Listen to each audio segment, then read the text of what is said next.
All right. Hello, everybody. Welcome back to the channel. I'm here once again with Adam, aka GoCarp.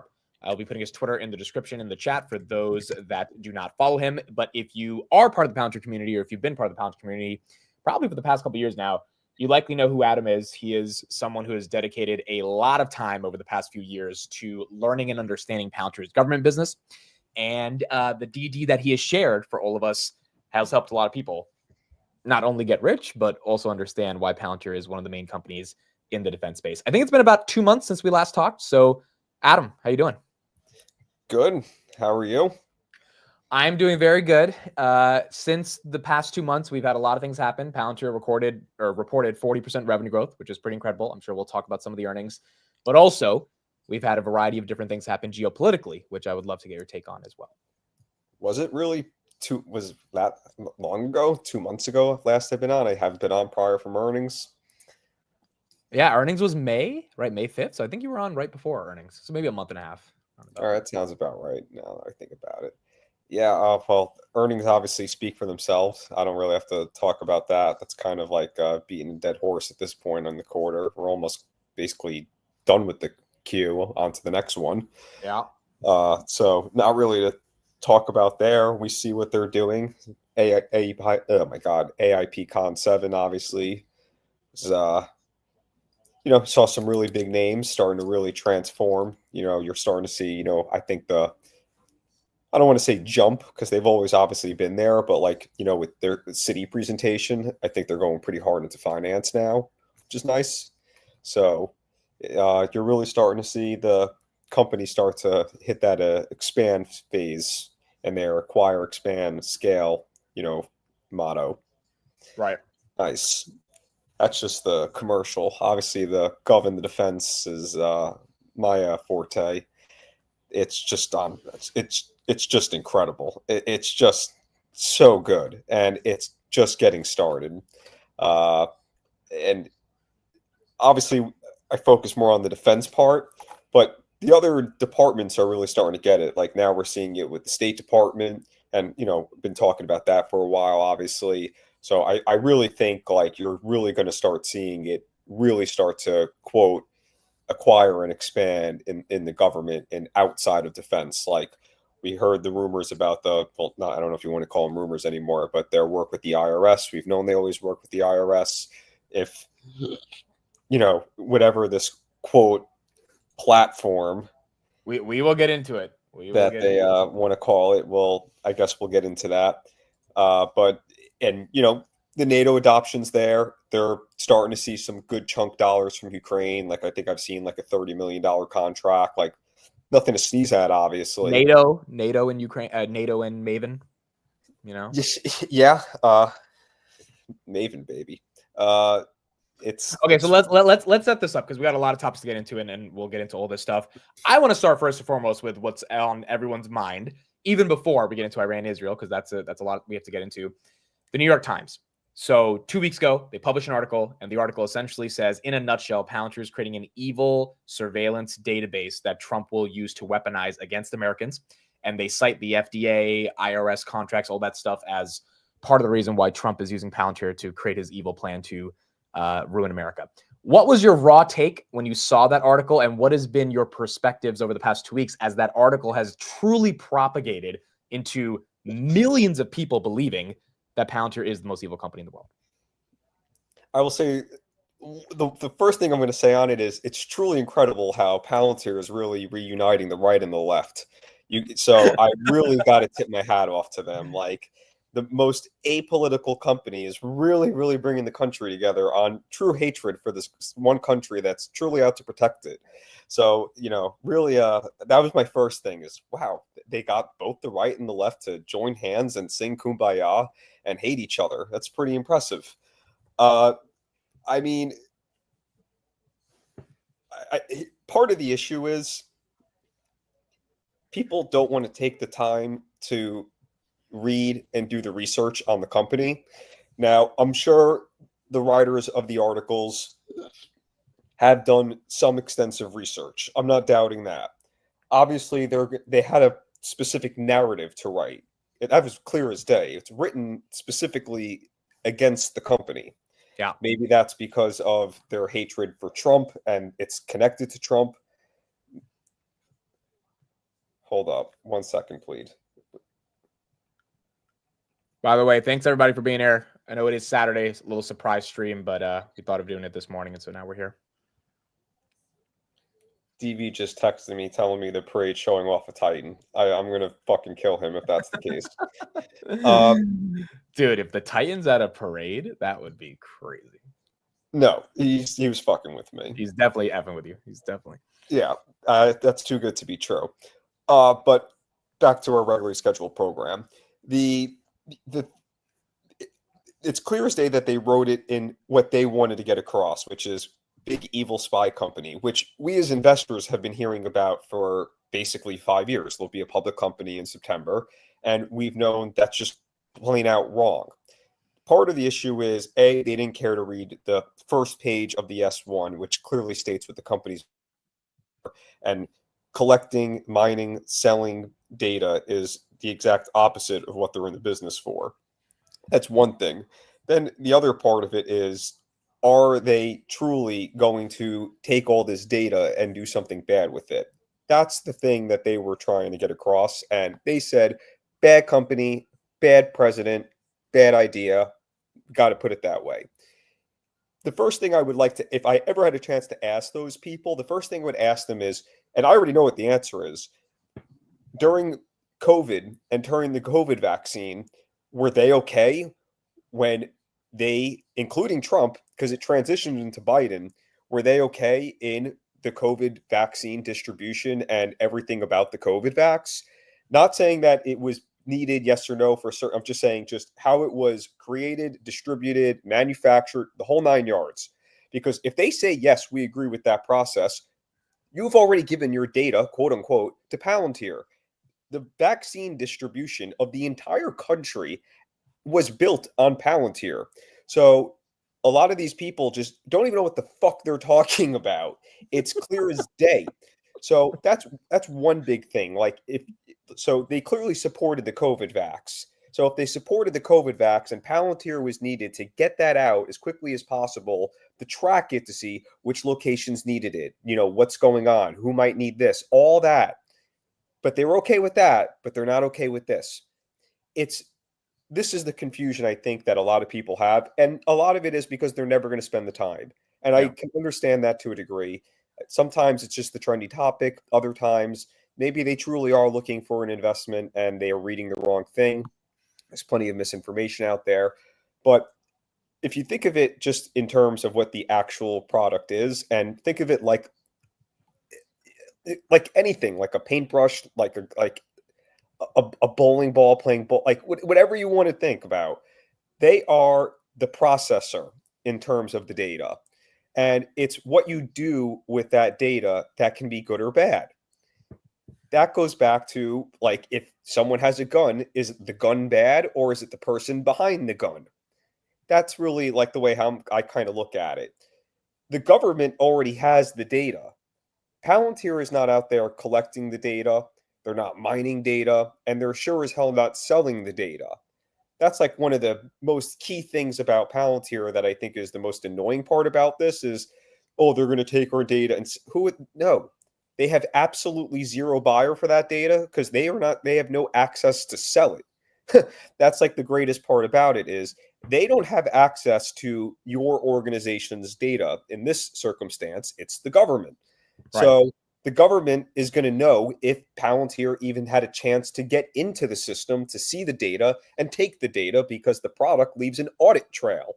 So it's just either complete, bullshit thrown at the wall, or some people just are too ignorant, too stupid, or they don't want to look to see really what the truth is. Why do you think the story's gone so viral? It's a really good question. I mean, there's a lot of stuff going on in the world. There's a lot of stuff that happens in the background that we're not obviously, we don't know, we're privy to. Obviously, Palantir, they have, quote, a lot of haters and a lot of enemies around the world, including in the American business world. So, there's a lot of people that would be very happy to see them, lose $100 billion in market cap. We watch it's when we watch it when Nvidia loses like $200 billion a day in like those red blood days. We're like, wow, they just lost one Palantir. These people are like, wow, they can lose one whole Pfizer or whatever it is. So the crazy part about it is not the New York Times piece itself, it's how viral it just went. And it was just crazy because when you saw it on the left and the right, and then you had the LA riots the next day, like the same people that were like, oh man, we need to stop this. And it's like, dude, the fucking NORAD soldiers that are there to stop it are powered by Palantir. So what do you want? Do you want it or you don't want it? So there's always going to be people who are always going to be against it and do whatever they want to say against it. And, there's a lot of people that just don't really know. It's not like saying Apple. You say the word Apple or iPhone, they know it. You say Palantir, it's a little bit more known in certain areas, obviously, because of, money markets and stuff. Yeah, I would agree. The two takeaways I have from this is, number one, I think that people were looking for a story, and the tariff stuff got a little boring. Even Trump and Elon going back and forth, that story died out. And so they needed a story. And when you talk about people from the left and the right, both very extreme ends that needed to find a way to get their audiences entertained about something going on in the world, it is the perfect headline. It's a scary company, or it's a perceived to be a scary company that's stealing all your data and then weaponizing that data against you. Like, anyone from the extreme left can get behind that because they're already against, capitalism, big companies. Anyone from the extreme right, which you would, I guess, classify to an extent as super libertarian, Tea Party, they can get behind that as well. So it's a story that people found attractive to be able to make content on, and it's that content propagated even more content, even though it's all based on, in my opinion, a lie, which I think is truth, and hopefully eventually that truth comes out. Number two, Palantir is not the company that's weaponizing our data. That's Meta. That's Amazon. Like, can you speak to that a little bit about how the blame is going the wrong direction from these consumer companies to an enterprise software company? I can't speak on like true hardcore specifics. So, but I mean, like, and it's very well known, and you see it with like when you browse the internet and you see ads all over your place. Someone is selling your data. One of the major things, and it's funny because like when you read about other companies that you might be looking to invest in, and you learn a bit about it, and sometimes it's just like a really big name, and you're like, oh, let me see what it's about. I remember during like the meme craze phase, like I think the company name is like Trade Desk, TDD or something like that. Yeah. The Trade Desk or something. Yep.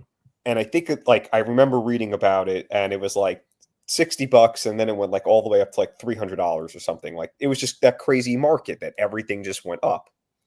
But I was reading a little bit about the company because it sounded interesting at the time. Thankfully, I dug a little bit more into it. And basically, the whole point of it was they just wanted to pull a complete digital profile on you online and then sell that to people who sell ads online to target you better. And there's so many companies that do that. Palantir is not one of them. So, I just don't understand where people can just be like immediately, they see something from their favorite content creator. Hey, this person said that, must be true, and it spreads like wildfire. I mean, it's obviously wrong. The important part is the government knows it's wrong. That's like the good thing. You do have a couple. I did see a couple politicians that like, and I think there was a woman. She went on the Daily Show. I think she was a congresswoman and she like kind of recited some of the stuff in the article. So it's definitely made its way to like Congress for those like high ranking officials. It needs to, pass. It will pass eventually. I don't know how long it's going to go on for.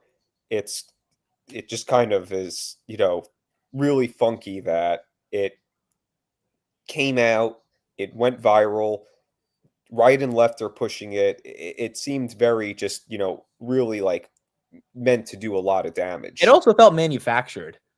Like, absolutely. In the context of media, it's like, I think all of us are starting to realize how the media operates in a variety of different ways because we have all this independent media now. And it just really felt like the narrative got out there and somehow, some way, everyone you got some of the biggest podcasts in the world, like Patrick Bet-David. They're spending time talking. It's like it's like it was this thing that everyone thought would be an attractive story. And I think the question is, even if the story is false, does the story have legs? And so far, the story's had some pretty fast legs. And hopefully over the coming months, that story will die out because it's not rooted in truth. If there's something true to the story, we should investigate it. If it's not, because you take 2 seconds and read about Palantir's architecture, you're like, oh, wait, this is not the company that we should be scared about. Hopefully that story doesn't propagate for further. Well, the good news is people have short memories in this day and age. So I'd say it probably have to give it another couple of weeks. It will die down and, everything will, move on. They're always going to have people throw FUD and shade at them. That's always been the case ever since they've been a public company. Always the spy evil black box company. Like we've heard that headline forever. So it's not going to go away. It definitely has, amped up since those days. Those used to be like, oh man, the New York Post wrote this, or oh, it's over here in Yahoo Finance. And next thing you know, okay, it's like, all right, no big deal. But obviously this one was a big hit piece. Yeah. It was a lot of, context grounded in, falsehoods and lies, obviously. And that's like the main thing that I don't think people are either going to either accept or understand is that just at the end of the day, they don't have access to the data. They think just because it's a data or a software that does data analysis company, they get access to the data. We know they don't get access to the data. And that's why I started this whole argument off with the COVID vaccine distribution. Your data was in that, system. So, I don't know what more needs to be said. It's, and I'm sure the funny part about all of this, some of the people that have been making this content, they've definitely have been affected by Palantir in a positive way, whether they know it or not. So that's like the most ironic part about all of it. We'll see what happens.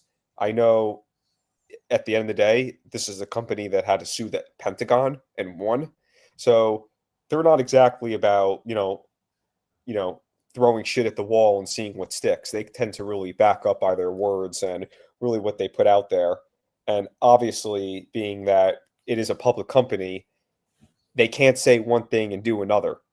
Yeah. And if they are collecting and stealing data, I'm sure other than legal consequences, I'm sure as a shareholder, we have some, saying that as well. Like, well, we believed in you that this was not part of your revenue stream. Like that's because that's the like that's another funny part about it. Oh, they don't make any money. They don't make enough money. They don't do this 3 years. It's like, well, maybe if they sold all their customers' data, they would have made a bunch of money. Can you imagine if they called up China and they were like, hey, you want this data about the Army Vantage program? Here you go. Yeah.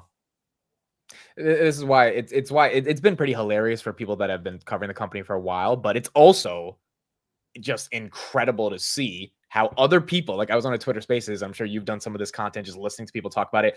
And this lady was like, yeah, well, Palantir works with PSE&G, so they have all of our house data about the fires. And I'm just like, what the, like, she's like, they're going to use our electricity data to like surveil us. And I'm like, okay, so this is the level of understanding, that people have. Let's transition to Iran, Israel. So I'm very curious on your thoughts of what's going on right now. Palantir's role in it. For the audience, I'm sure GoCarp will say some things that people may not agree with. Nonetheless, he has his opinion and he will be passionate about that. But yeah, I'm going to give the floor to you. What do you think is happening right now? How does this end? And is Palantir playing a role? How does it end? I don't. No one knows really how it ends. That's first and foremost. It's definitely a real crazy fucking situation for both sides, Israel and Iran. There are innocent people in both areas and innocent people geographically speaking between these areas. If you look at a map, Iran is not next to Israel. There is a lot of space between them, which means other innocent people that are not even, quote, part of this conflict. It's really crazy. It's really crazy to see. It's basically been a whole war. I mean, it's not, I mean, it hasn't even been a whole war. It's only been like, what, 3 days? And, it's all been broadcasted basically on Twitter. X. I'm sure other platforms. Telegram is really popular in that part of the world. So there's a lot of, communication channels that are always doing that stuff. IDF, they even said don't film where, missiles and debris fall in because they don't want them to, target those areas. Uh, how does it end? No one knows other than a handful of people. I mean, I saw a couple like about a couple hours ago, they were starting to flee, certain leadership. I'm surprised Israel didn't hit the plane, but they probably figure just track the plane, we'll get them at another date. That's kind of how it is.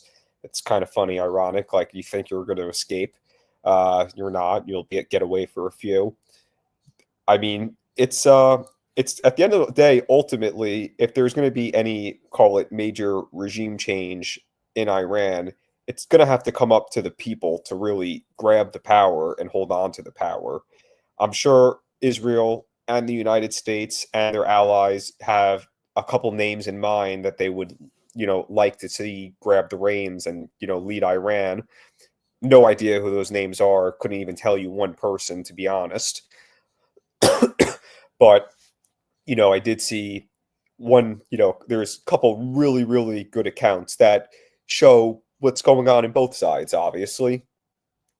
And this is maybe like 4 hours ago, which, as you well know, in, war, that's, like 5 years ago, 5 hours ago, a couple hours ago, whenever it was, that Israel wasn't prepared to start conducting like moves for a regime change yet.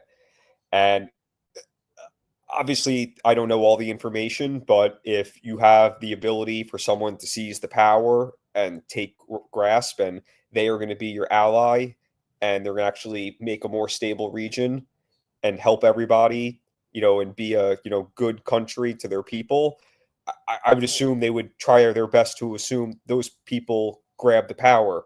So I don't think they were prepared for that. I don't think they expected it to happen this quickly, because it's really, is this live right now?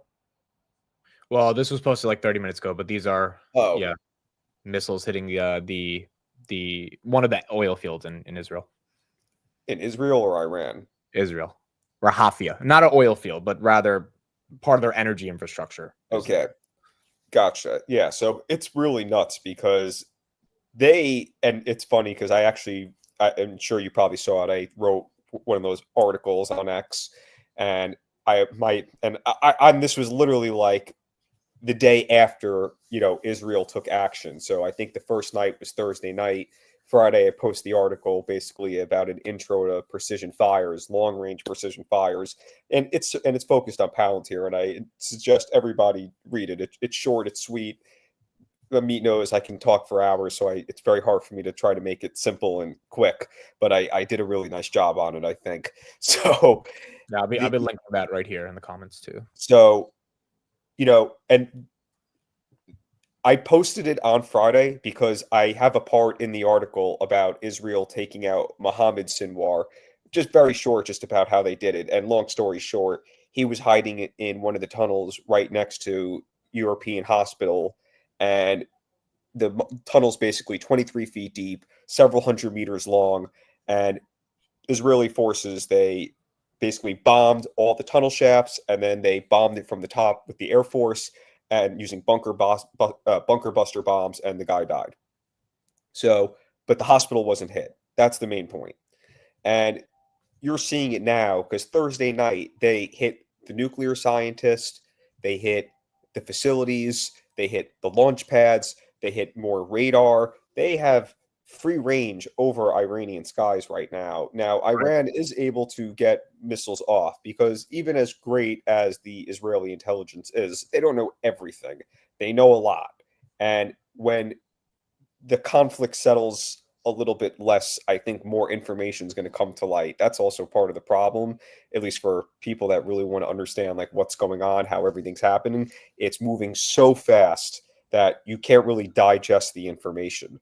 So it's it's really going on. But in terms of the, I'll call it, way how Palantir plays a role into this, and this goes back to the New York Times article, and for everything that all the people say about their role in killing children and everything. Israel targeted nuclear sites, certain individuals, as well as certain infrastructure. When Iran retaliated, they targeted mostly civilian areas. Israel has a nuclear weapon. Iran doesn't. Israel has never used it. Iran would. And that's really the basic of what Israel's thinking is. Yeah. And they are not going to use a nuclear weapon. They are clearly doing what the whole point of what, and when you read the article, this will make this statement will make it more sense of what the commanders of World War II always wanted: long range precision fires. They're able to dominate the enemy, as Karp likes to say, and make sure that they're able to do what they can, what they want, when they will. And they are. Obviously, Iran has been able to fight back to a degree, and they have caused some damage, and they have, caused, some injury, and I believe a couple deaths here and there. So the systems definitely need to be upgraded in terms of interception and all that. And Palantir, the way how they're more involved is in terms of, and we'll use Maven for an example, Israel via Mossad, they were the ones who got all these people together to conduct this strike. And they said they were able to do this in 15. They had like a 15-minute window to carry it out on Thursday night to really launch this. And they knew where these people were. They knew how to keep them there. And then they called it in. And they even have a team currently operating inside of Iran. Now, if you remember with Ukraine, with Operation Spiderweb, they too in Iran have found truck where they believe drones assembled from and were then sent out to go do damage. So you're really starting to see, I'll call it the replicator program, come to real life and get real battlefield experience. So Palantir, and going back to the New York Times article, all what they do is all these other companies that you refuse to write about, and I can use Microsoft or Amazon, or I can use a Lockheed, or I can use, a Shield AI for whatever reason, is these technologies are used. They see the battlefield. They're able to picture where these people are at real time via the satellites. You know how much I love it coming from space. And because they have a human in the loop confirming that the target is there, they're able to decide yes or no on that target. Now, Palantir, all they're doing is they're giving you the platform and the system to bring all the different data in. So if you're mad at Palantir, New York Times, why aren't you mad at, let's say, Black Sky or Medica or Maxar or or SpaceX or whoever satellite it might be, or AWS that's hosting all the data, or Azure? Absolutely. There's a ton of players that are in this game that aren't getting any of the blame for the actual thing that they're worried about, which is the stealing and the theft of the data. right? That's the ironic part. So with it all, it's it's really going to show you how impressive the technology is, how it still needs to improve in terms of software working with hardware, because if Iran launched around, call it 200, 300 missiles, I would say they probably intercepted, from the last that I saw, maybe like high 80s to low 90%, which is pretty damn good. Like, people don't understand how hard it is to intercept, a missile. It's like shooting a bullet with a bullet, except 10 times harder. And one of the most insane images I ever saw is when I woke up this morning is they actually intercepted a missile like in the atmosphere, like an exo-atmospheric explosion, and it looks like this crazy firework, and it's like it's nuts. And it's not easy to do. And the difference is, if Israel didn't have that, and this is why Trump wants, the Golden Dome, which they are doing via called Shield, is if someone were to launch thousands of ballistic missiles at us, they're not intercepting 100%. It just takes one to get through and do what needs to be done. especially if it has a nuclear warhead on it. Do you think Palantir software right now is being used to help deter the missiles? And do you think that this feels like it's obviously going to escalate? Do you think Palantir is going to play a role in trying to inevitably end that escalation?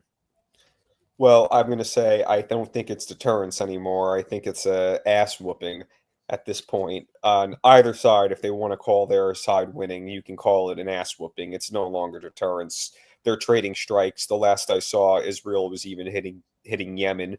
I think they took out like an entire like thing of generals. Like it literally happened I saw like as we were getting on. So, they were going straight for the jugular, if you will. But just to put it in context that I think everyone really can, and I don't know why this just came to me, but what we're seeing is the modern day, Trojan horse.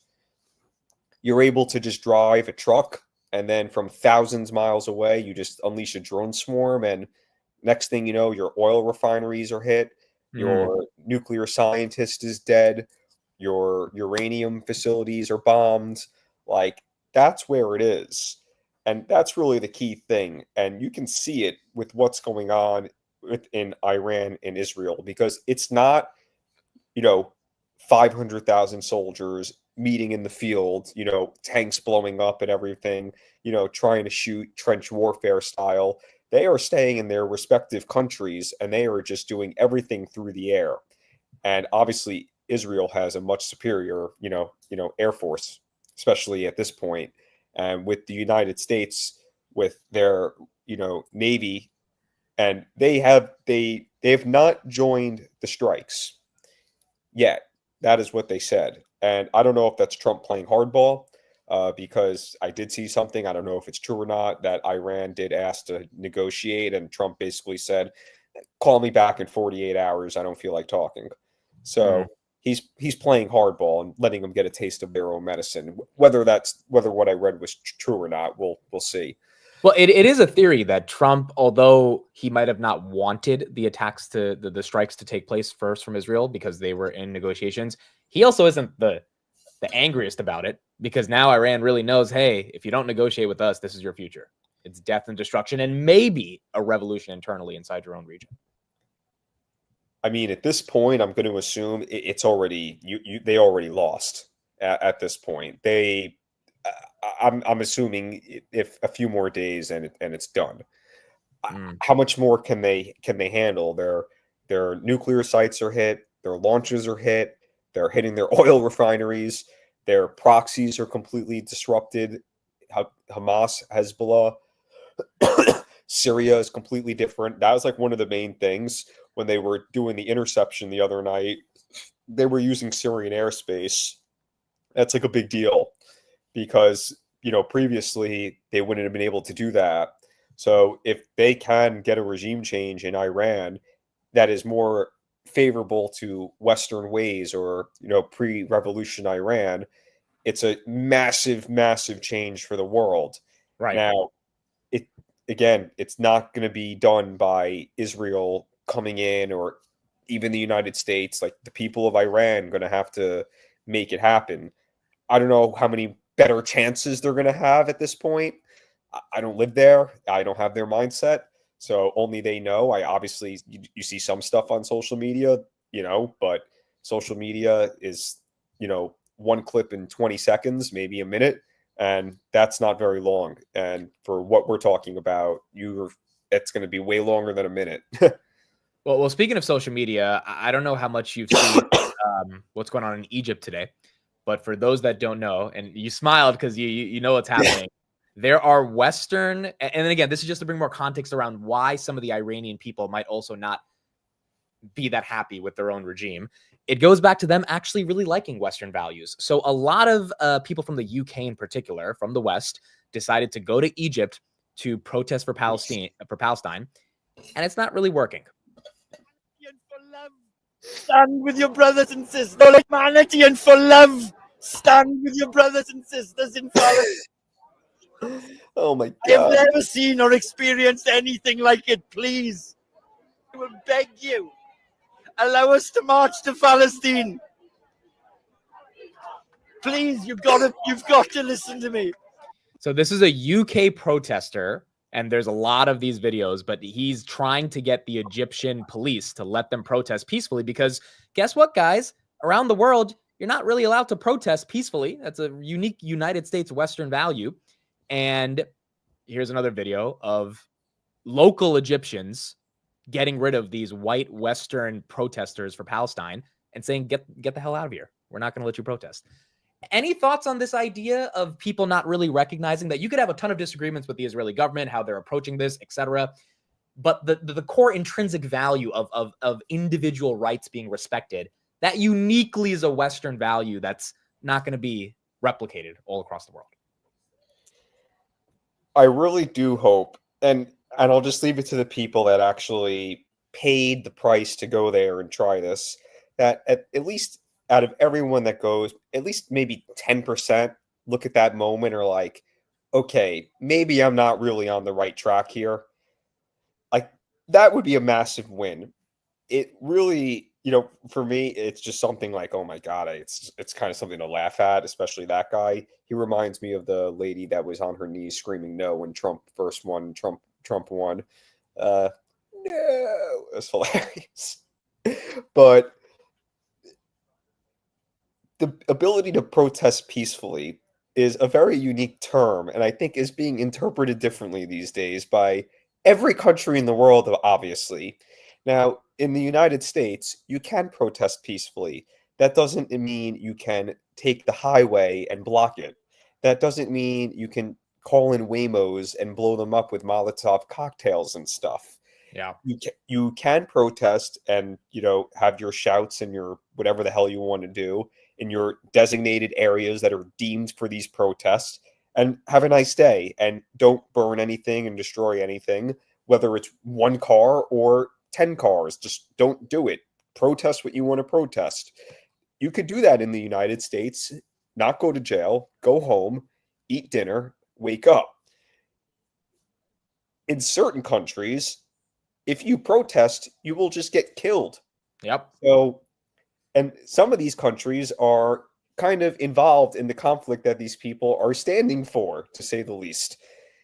So you can't protest in Palestine unless you are protesting on their side. If you're doing that, you'll survive. But if you're like the Gazan people who are protesting against Hamas because they want their food that they stole, guess what happens to them? They get beaten and killed. That's the difference. You don't get beaten and killed in a protest here. Now, in this particular context, Egypt has their own border with Israel and Gaza. So they claim to know the river and the sea chant very well. Do they know that Egypt is here and Gaza is here? If they know the river is here and the sea is here, maybe they know that. The issue is they're retarded and they don't know where the river and the sea is. They couldn't even point it out on a map. So that's why they don't understand that Egypt has their own border with Gaza, a border that Trump would probably drool at if he saw it in real life. He would love this border. And the reason behind it is because Egypt wants to protect Egyptians from potential people who will do harm, who happen to live in Gaza or Palestine, whatever you want to call it. The reason why they didn't let them protest is because they don't want them to enter that part of the world because A, they have a border up and they don't want to tear their border down to let these dum-dums in. And two, they don't want those people to come here. Now, if you try and protest in Iran, you'll just get hung and killed. Yeah. So that's one thing that they really should take a look in the mirror at. And that's really who's backing all these proxy groups like a Hamas, a Hezbollah, and all these other, kind of organizations. So it's really, I'm hoping that they wake up in the mirror, at least 10%, and they're like, okay, maybe I'm, going astray here. I'm sure that won't happen. What surprised me in that video is it's not even the police. It's Egyptian citizens that are saying, we don't want you to protest. And they're fighting back. Much like the Egyptian citizens themselves are saying, hey, this whole, this whole, like, your support for Palestine, you could do that in the United States, in the UK. You can't do that here. And I think that is something that forces a lot of Westerners to realize, why exactly is the Muslim country not standing up for the cause that I'm standing up for? couldn't even tell you what goes through their mind. I've seen tons of videos, I'm sure you've seen it too, where they're talking about if you're gay, you're an abomination, and we want to throw you off a roof. And yet here you have a Western organization, Queers for Palestine, protesting for Palestine, where they would be killed if they lived in Palestine. So, it's like the New York Times article. People read what they want to read. There's misinformation. They don't want to, do their own research and, see what they're really, talking about and quote standing up for. It will be interesting to see how if these people transition for, positivity for Iran, whatever they can call it.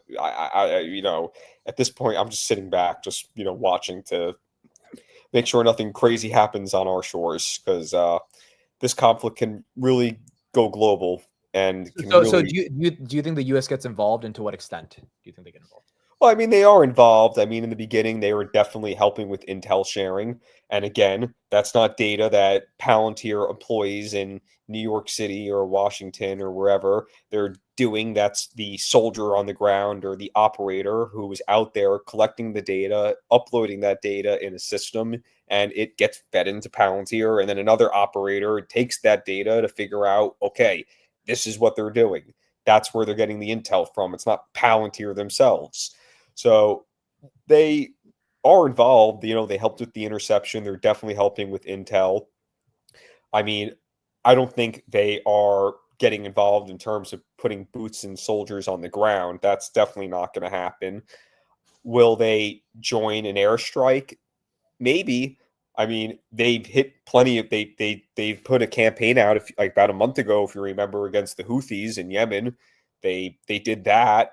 So, why would they not, hit one? I think I think it's Fordo, whatever it is the nuclear plant that Israel didn't hit. I did read something that they would consider maybe hitting that, but it's like Israel can hit that if they really wanted to, and the United States doesn't need to get dirty. I think if they have to get involved in any strike, if anything, it's probably going to be for deep bunker, deep tunnel, buried in the mountains kind of stuff, if anything, because I think I obviously it's pure speculation. I think Israel's afraid of the unknown, which definitely should be there, because they definitely know a ton of information. Mossad obviously is the most insane organization. They're assassinating inside Tehran. It is quite incredible how smart that agency is. Well, it also helps when you have certain software that works to help with certain operations, and you get a couple pagers out in the world, and you can take out some people like that. It's how you use it. So it's that's what I think they're afraid of, is what don't we know, where is it, how much crap is it, and who of the unknown targets, meaning Iranian leadership, knows about this stuff. Yeah. So that's really, I think, their biggest fear. And obviously their other fear will be, their proxies that are stationed worldwide attacking, our allies, whether that's US bases or UK bases, wherever they may be stationed, whether that's in Africa or somewhere in Iraq, wherever it could be, that's going to be the big concern. And the US will still give a ton of weaponry, ammo, support. We did see it. If when it's really funny, because in today's day and age, since everything is digital, you see it on social media, you follow the right accounts on X and stuff. You saw, like, okay, the US is moving, Patriots and HIMARS and THAADs into, the CENTCOM area of responsibility. So, like, all right, why is CENTCOM getting this equipment? Obviously, they need it for a reason. These planes were, I think it was the B-52s. They were being moved to Diego Garcia. Like, all right, why are we getting nuclear bombers out there? So it's all out there. So Palantir just makes it, just super easy, all in one decision, not stealing data, not collecting data, not selling data. But the Israel-Iran thing, it's going to be, events we're going to have to watch for several days now. Hopefully it ends sooner rather than later. And in our case, hopefully it starts and ends with a more, civilized, more pro-Western Iran. And if that's the case, the Middle East becomes a completely different part of the world. The world completely changes. And not just for Palantir, but for a ton of American businesses that a lot of these people either work at. They're going to be part of that, reconstruction of getting those countries. You see it, and and we can look at it through a Palantir context. Europe not adapting, Middle East, Asia adapting. That's not just Palantir. That's other, software and other products, whether that be, Meta's Llama or whatever, or Claude, Anthropic, whatever it might be, Databricks, stuff like they're taking it. So you're talking about a whole different world that if it changes for a better America, it's unfathomable what will happen. The big loser in all of it would be China. Yep. Because that's really, who buys their oil. Which begs the question, does China want to prop up Iran right now? And I mean, they already are. I wouldn't be surprised if a couple of the people I saw flee if they were going to China or Russia, because let's face it, if they're going to flee, where are they going to flee to? Afghanistan and go with the Taliban? So you're going to go from a country that you thought was even more secure to less secure? Like, no, they're easily going to get hit there. It's got to be there. Or do you think China would care enough to give Iran a nuke? No, definitely not. They definitely wouldn't. Because if they don't do that, then Iran's not winning this. It's over. I think it already is over. But I mean, they wouldn't give them a nuke, and clearly they aren't helping them get it done any quicker, because if they wanted to, they could have probably reached out 2-3 years ago once, Israel Hamas started and really have kicked it into gear. Maybe they have helped. It wouldn't shock me, but I don't think that. I think the big thing is really going to come down to when or if, the supreme leader dies or, calls it a day and just, waves the white flag. Now, if he waves the white flag, Saddam Hussein went to court and he was obviously found guilty and they hung him. So it's so there's not like he's going to get out of this alive.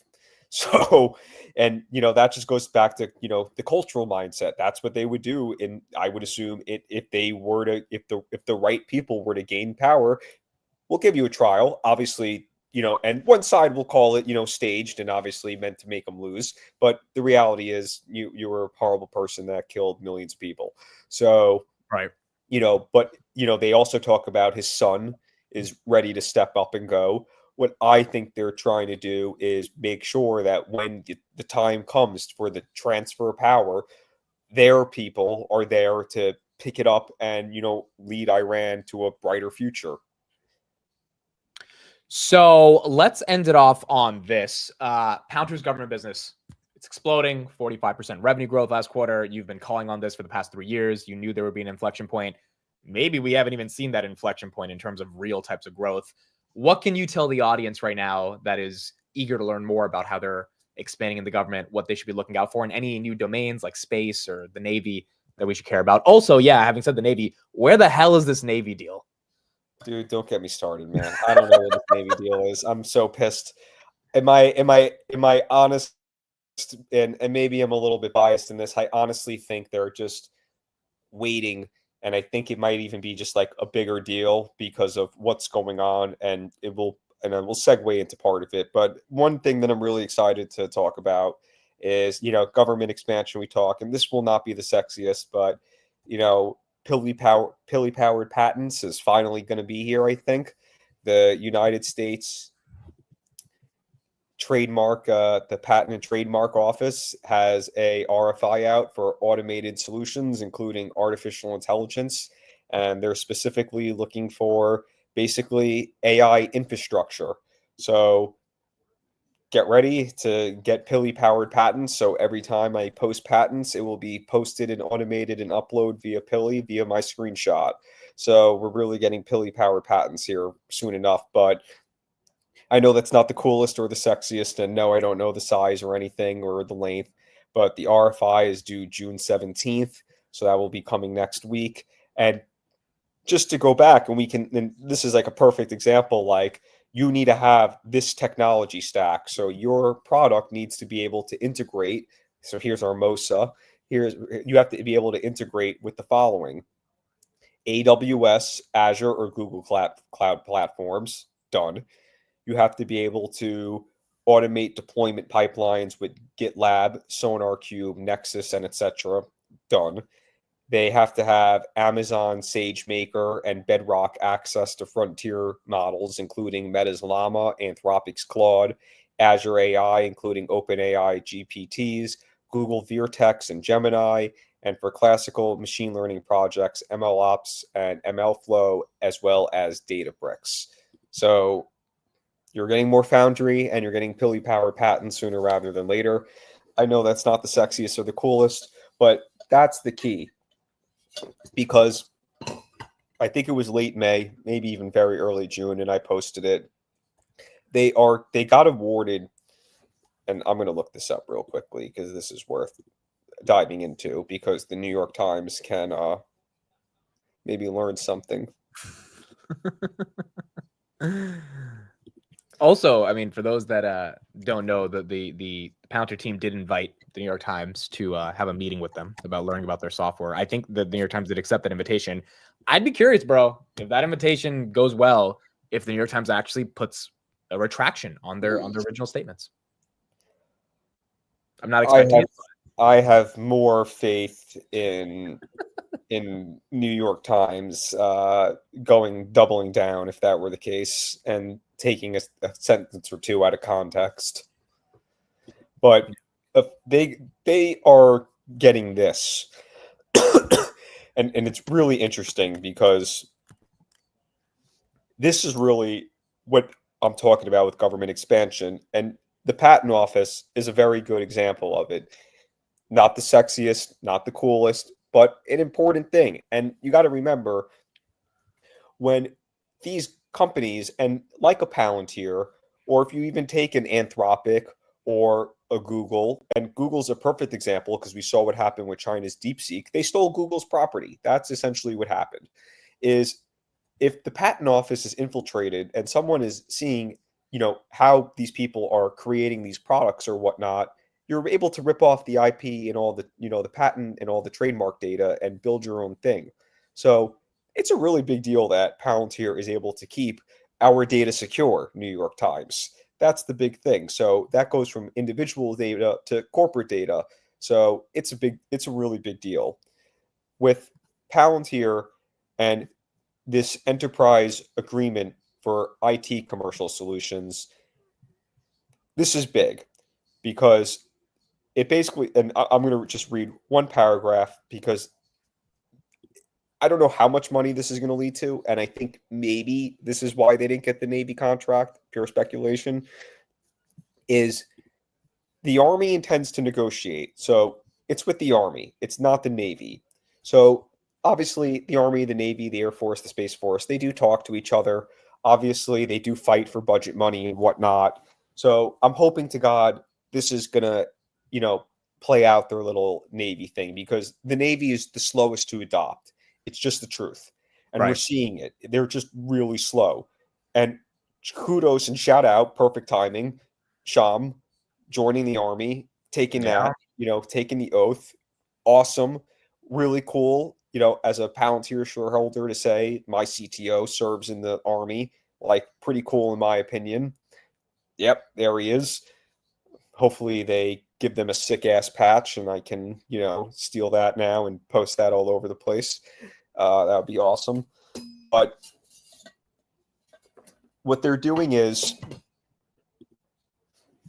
they're having Palantir. They're working on an agreement with Palantir, and I looked into some of it, in managing over 75 concurrent but separate procurement actions tied to the integration of proven commercial available Palantir capabilities. Each action requires repetitive efforts, including solicitations, contract negotiations, modifications, and license renewals, was often conducted independently across multiple program offices and contract officers. Blah, blah, blah, blah, blah, blah, blah, blah, blah. The Army has determined that consolidating its existing contracts is the most advantaged approach for government. This strategy, which involves integrating previous contracts awarded to Palantir through rigorous competitive selection, aims to reduce administrative and operational costs and achieve greater efficiencies. Only Palantir can directly provide the full suite of their commercial solutions while meeting active provisional authorizations across all relevant impact levels. This consolidated provided detailed strategic, operational, and tactical capabilities to the Army through existing data integration with hundreds of joint and Army systems. The enterprise agreement will not substitute competition on any future program. The Army will continuously evaluate emerging capabilities and reassess this consolidation every 18 to 24 months as stated. It's a massive thing that came out that no one really took because they don't get it, which is fine. But we're talking about over 75 concurrent projects that are going on in procurement. So you saw that with the Maven modification, 795 mil. That was a big one. That was our first $1.2 billion contract. Yeah. There's a couple of the things I already looked at that are tied to this. So I think we'll see 2 or 3 of those come through sooner rather than later because they're working on an 18 to 24 month timeline. But the key thing that people need to understand, and especially the New York Times, only Palantir can directly provide the full suite of commercial solutions while maintaining everything they have to at all impact levels. Correct. So the New York Times needs to understand that in order to get to classified information, you have to have a clearance level of IL6. Yep. Now, Palantir has that IL6.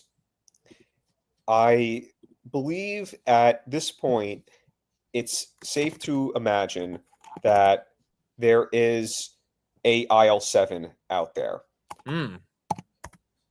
I've seen this SOCOM chart. I'm going to send it to you, and it has IL7. And when I first saw it, I obviously had to grab like 35,000 Kleenex. Because I saw it like a couple times, and then I saw it in the SOCOM chart. Now, if there is an IL7 out there, and you could see it on the right. Yeah.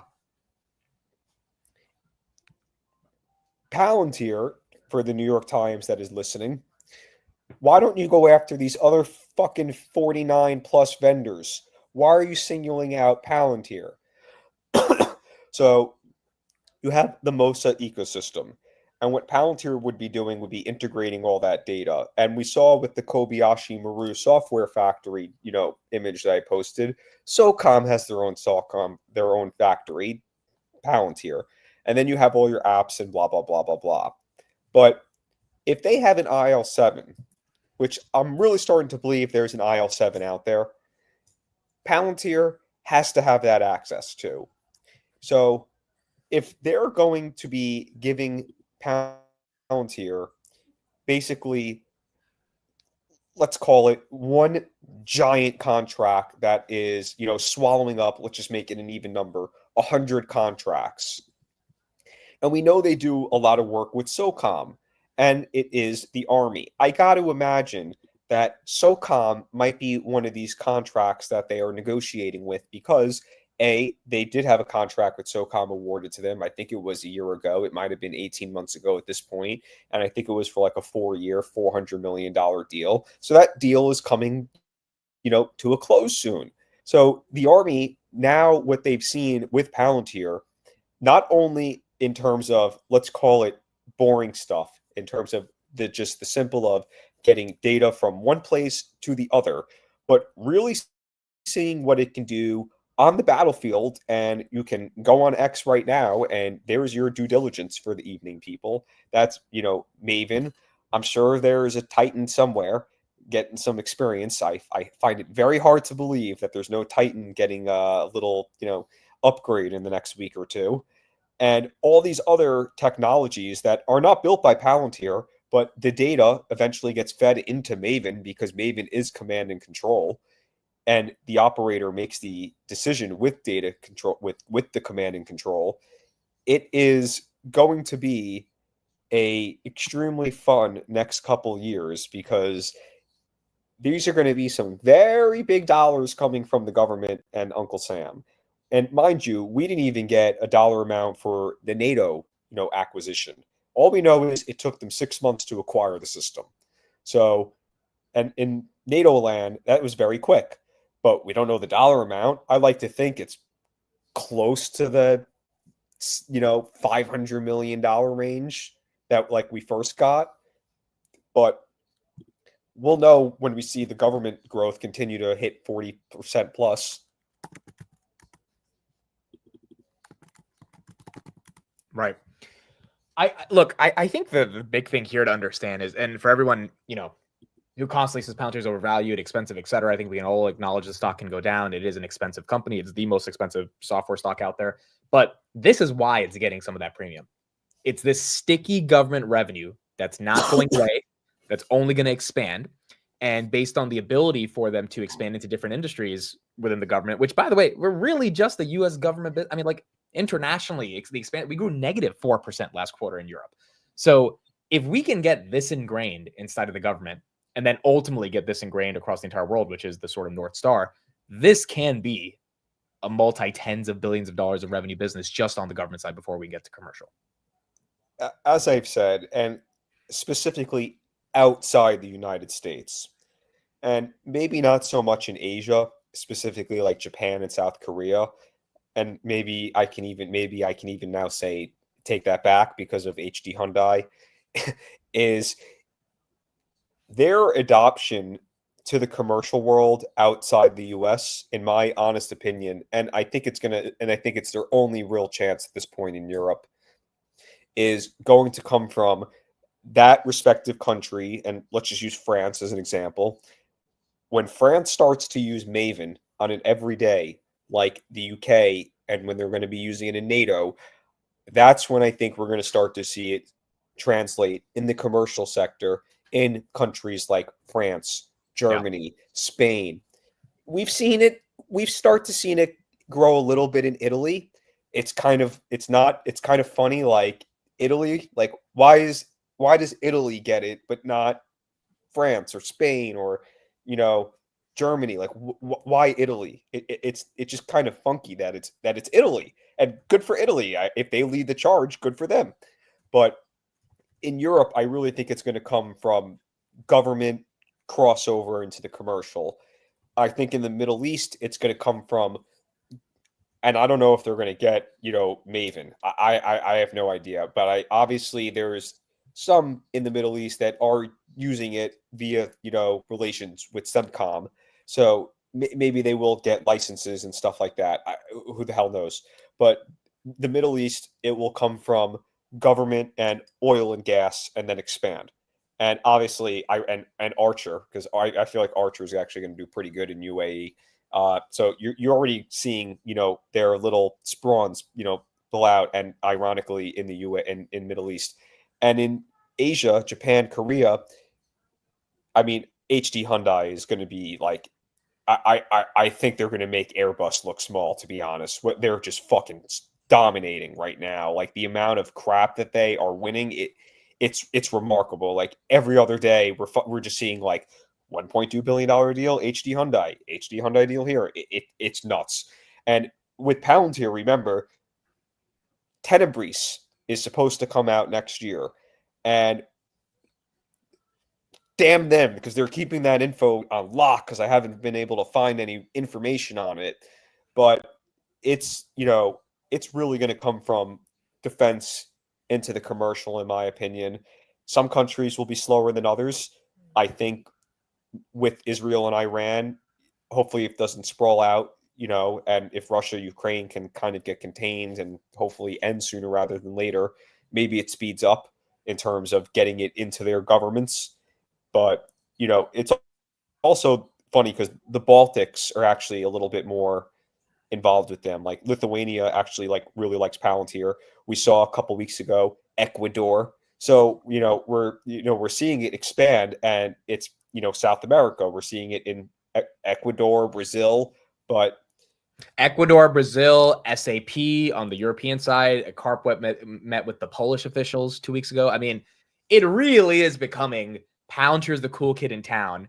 Everyone wants to be a part of it. Everyone, to an extent, needs to be a part of it when you're talking about all these governments that, at this point, realize that they need to spend on defense. And that should be the growth curve that Wall Street's looking for. Obviously, the stock has reflected that in its multiple. But as you're saying, this could really be just beginning. It really is, in my opinion, and I think a lot of it comes down to everyday life, because I'm not in a very advanced business. And not to put your profession down, you're not in a very advanced business, as in you need Not at foundry. all. Not at all. You don't need foundry, and that's my No. point. You definitely need email. I'm sure you have Gmail or Microsoft or something. When the average Joe who gets up and goes to work, 9 to 5, either A, is using Palantir and they know that, or they know somebody, whether that's a family member, a friend, a husband, whatever, that is using Foundry in their business.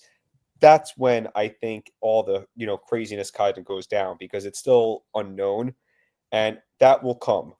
And the alpha growth, I think, is at the very, very start. We're starting to really see the alpha growth go in. And with, Maven's a prototype, Titan's a prototype. We don't really have a lot of, I'll call it, information on their electronic battle management. That prototype contract is done, but I saw something on it and I posted it. Stratcom is using it. They're very, very happy. They're able to simulate war games in it. That's a contract that's coming. This fucking Navy contract better fucking come too. It fucking will. We're going to be getting more SOCOM, and that's just defense, like the patent office, the State Department. So IRS, basic stuff with auditing. I mean, it's 30 million, but that's the good 30 million. It adds up. I mean, I know they got a lot of heat with their immigration operation system with ICE, but again, are they not supposed to operate with software, and should they just be able to get hacked by adversaries?